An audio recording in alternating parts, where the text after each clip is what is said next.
855-8667, or go to their website, daltonenvironmentalcleaning.com. Joe Gannon, who I think is Joe still on? No, Joe's gone. But Joe Gannon, appliance doctor here, used to recommend them, and they've got state-of-the-art equipment. Huh? I used them just a few months ago in my offices. Oh, Dalton's you did? Yeah, I had them come out. See, it's working already. And you know how I heard about them? On Wham. Oh, well, there you go. And I said, we'll give you a shot. I was looking at quotes, and they came out, and the AC would come on, and dirt was falling on some people's desks, and so we had them come out, clean everything, problem gone. Yep, that's unacceptable. So give Dalton's a call. Great company, great people, and get it done, man. Use them. All right, let's bring our guest, 7th District Congressman Tim Walberg. Tim, welcome to the show. Good to be on, Gary. Hey, Tim, before we go anywhere, let me thank you for probably one of the great, and my brother as well, for one of the greatest weekends 2 weekends ago when we came to the inauguration, thanks to you. That was so awesome. I really appreciate that. Well, Sue and I sure enjoyed hosting you, and especially your two wives that kept you guys under control. Let's clarify that. My wife and my brother's wife. Ed just looked at me and like, what are you, a Mormon? You got two wives? No, but it was awesome, Tim. It really was. So Ed wanted to start something real quick with you. Ed, did you have a question for Tim? Well, Tim, when can you expand the boundaries of your district to cover my district? We need a little gerrymandering going on. Yeah, we do. The Democrats, I guess, are mounting a challenge right now to what they call the gerrymandered system. I don't know how you do that in Michigan because we're a voters' rights state, which requires very careful consideration under the law for minority-majority districts to make sure that minorities are taken care of well. And then we have a system whereby which the Supreme Court ultimately makes the decision on whether or not it meets all of the requirements for redistricting. And that's been done with no questions for the past at least two redistrictings. And I would love to have you in my district, but I think probably the easiest way is for you to move. Not a bad idea. Yeah. Well, the other is, what do you think of the articles that have come out recently about the CRA, and how do you see that affecting the political climate?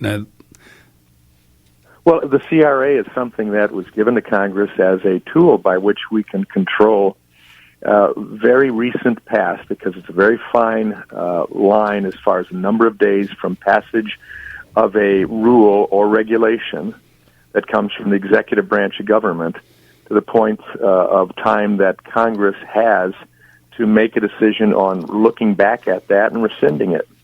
If we see that it was undertaken in an improper way and done really in a midnight rule type process whereby it was ducked in under the cover of darkness at the last moments of a presidency, and it wasn't given the opportunity really to have say by Congress. And so that's what we've been doing. I think now we've passed, as of yesterday, four different CRAs, dealing with environmental issues, dealing with the most interesting one was one dealing with the IRS that gave the Internal Revenue Service the opportunity to call into question a veteran's right to keep and bear arms if indeed they had been put under supervisorship.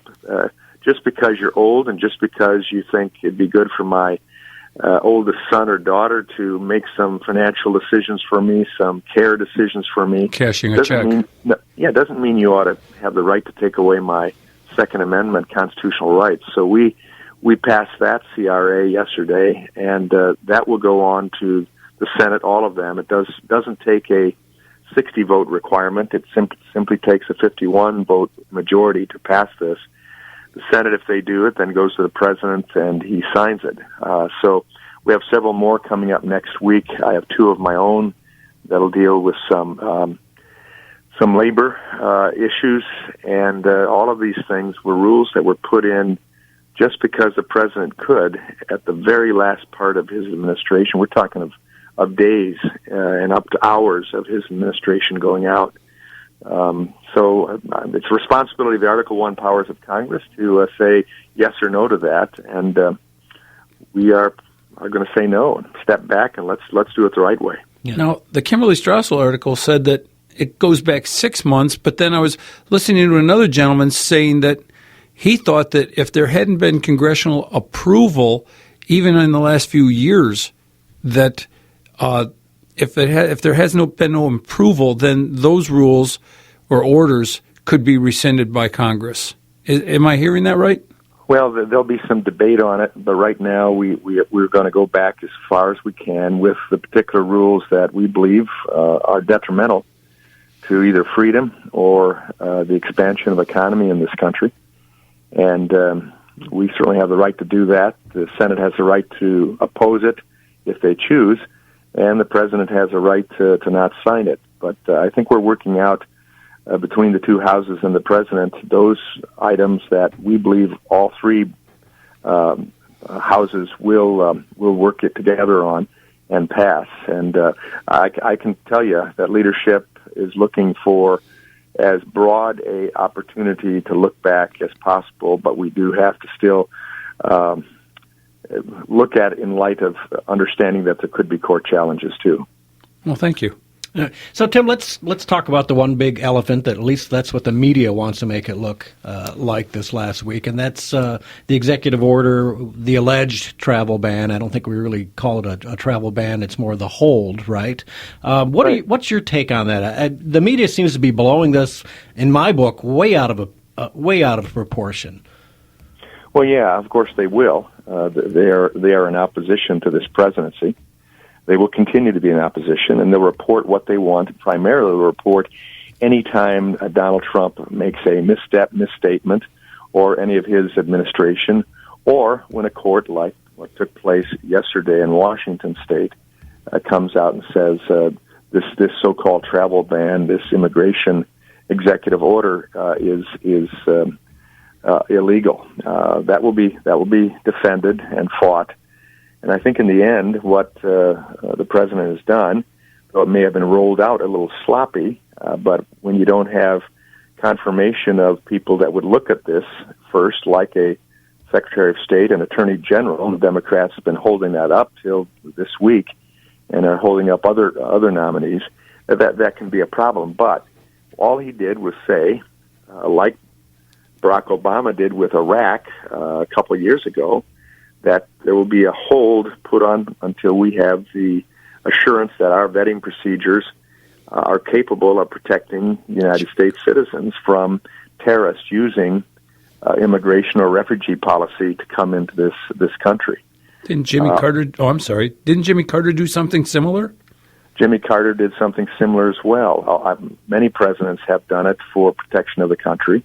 They're generally limited in time, and this is limited in time as well. We're talking about 90 days and 120 days, and specifically 7 countries.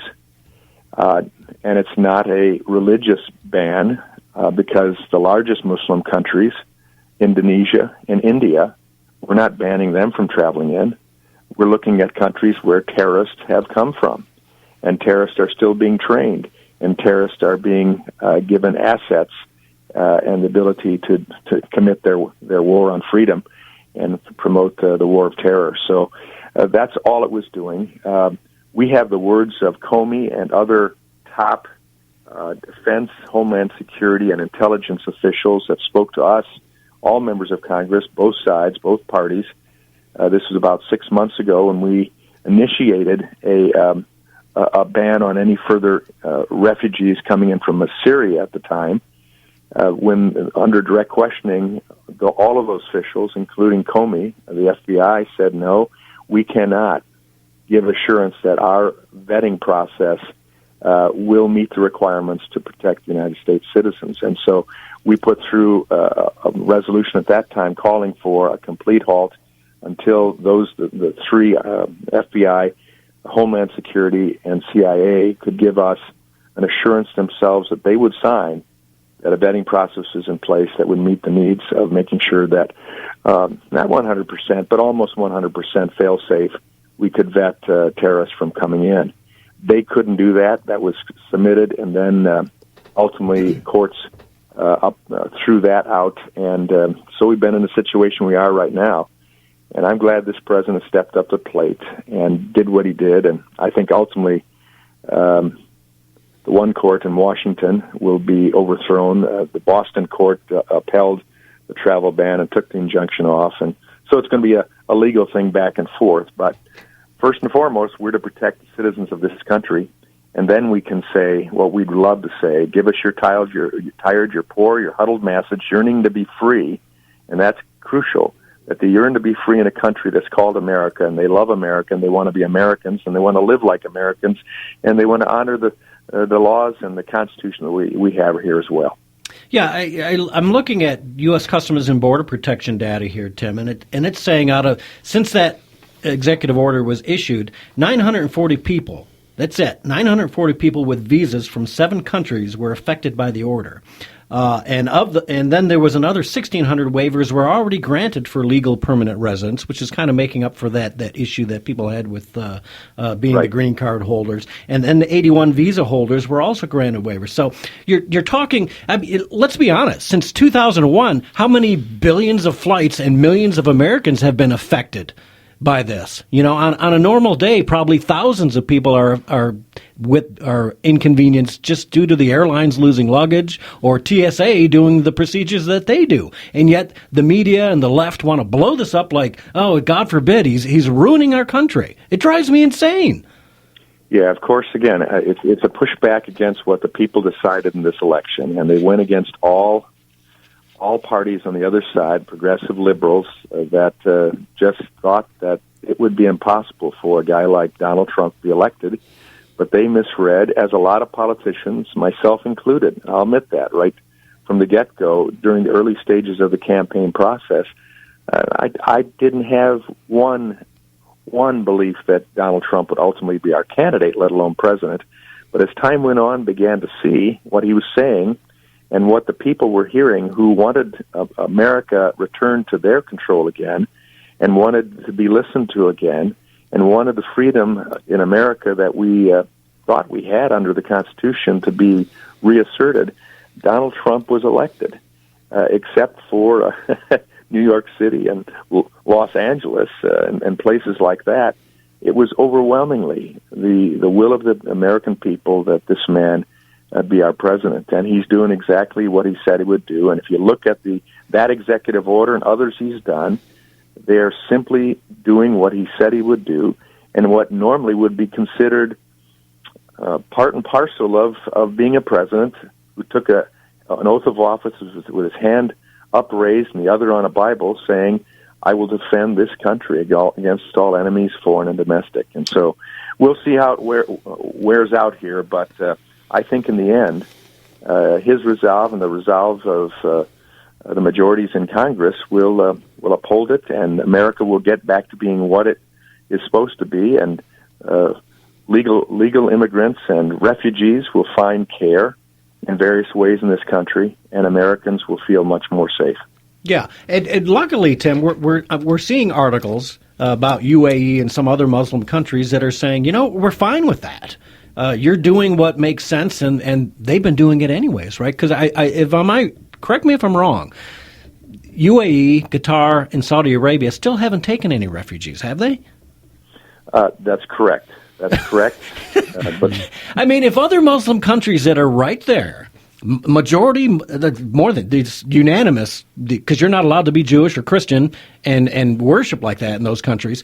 If they're not taking refugees and yet they expect us to, it just boggles my mind. And so these countries are also agreeing with Trump. And even here at home, now there was a story this week, a young man said that Donald Trump's executive order actually caused his mom to die. Well, it came out that it was fake news. That was on Fox News, I think. But we've got a track from an imam, and I want you to hear this because I think it should prop us up that feel the way you and I do. Derek, you got track 3. It's the last one. You got that one ready? Listen to this, Tim, because it's very heartening to hear this from an imam in Dearborn. Okay. His mom died. We caught up with the imam Wednesday at the mosque. She did die after 2 days, but that was a couple weeks ago, before the ban. Imam Husham al-Husseini says Mike Hagar contacted him on January 19th to tell him his mother was very sick with her kidney disease and they were going to Iraq to be with her. She died there January 22nd. Another mosque here even held a prayer service in her honor. Unsure about why Mike lied, the imam did want to address